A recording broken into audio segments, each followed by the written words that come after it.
Welcome to my YouTube channel. आज इस tutorial में हम देखेंगे कि एक वर्डप्रेस डेवलपर अपने वेबसाइट की स्पीड को किस तरह इंक्रीज कर सकता है। तो ये दो तीन फैक्टर के ऊपर डिपेंड करते हैं। हम सबसे पहले उस फैक्टर को डिस्कस करेंगे जो एक नॉर्मल मतलब है हर कोई डेवलपर वो अपनाना चाहिए। तो वो ट्रिक्स क्या है हम देखते हैं। लेट्स सपोज ये मेरा वेबसाइट है,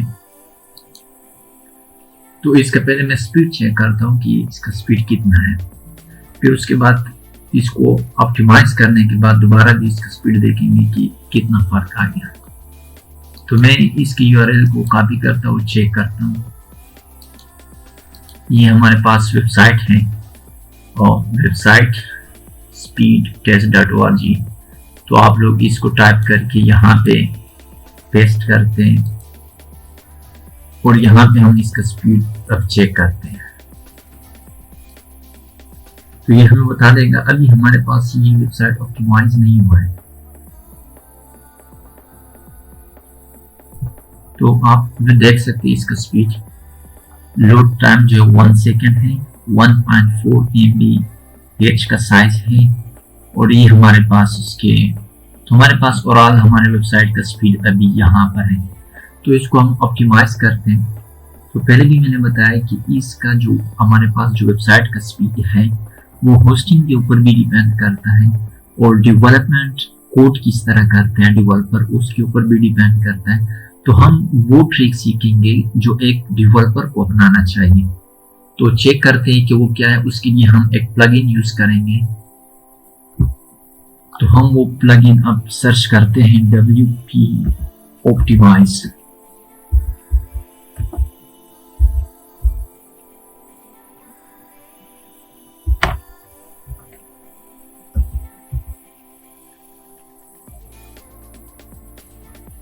तो हमारे पास ये प्लगइन है WP ऑप्टिमाइज।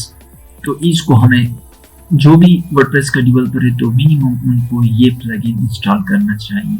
तो इसको हम इंस्टॉल करते हैं, फिर चेक करते हैं कि हमारे वेबसाइट की स्पीड पे कितना फर्क पड़ता है।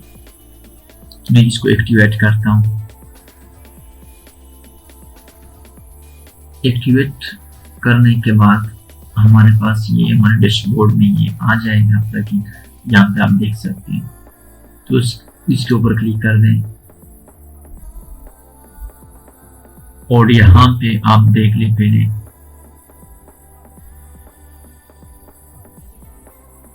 तो सबसे पहले इमेजेस पे आ जाए। इमेज तो यहाँ पे इस ऑप्शन को मैक्सिमम कंप्रेशन इसके ऊपर क्लिक कर लें और उसके बाद जितने भी इमेजेस हैं उनको सेलेक्ट कर लें। सेलेक्ट ऑल, ये देखिए सेलेक्ट हो गए।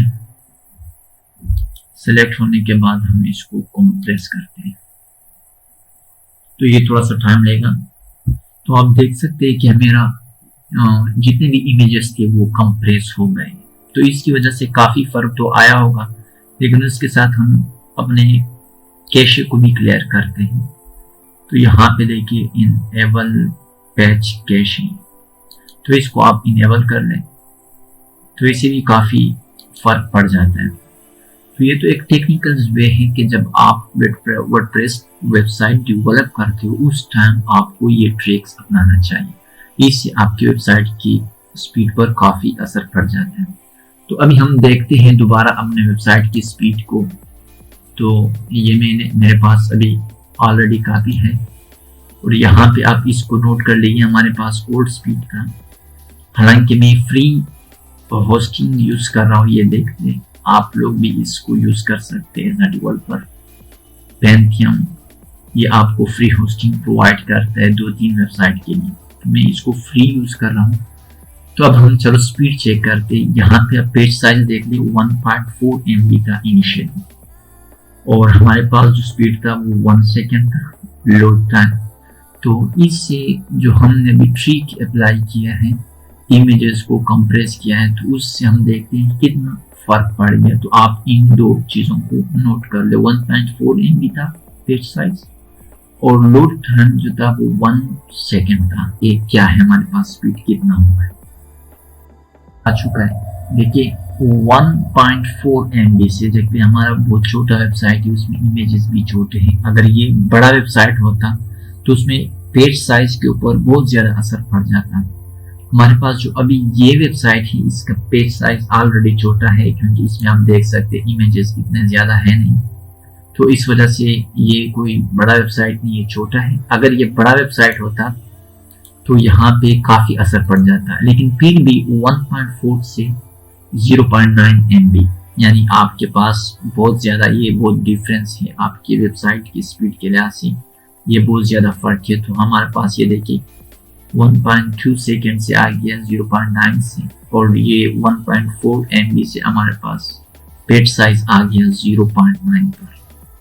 तो आज के लिए इतना काफ़ी है। नेक्स्ट ट्यूटोरियल में हम इसका एडवांस तरीका देखेंगे कि होस्टिंग में हम अपनी वेबसाइट की स्पीड को किस तरह इंक्रीज कर सकते हैं। Thank you.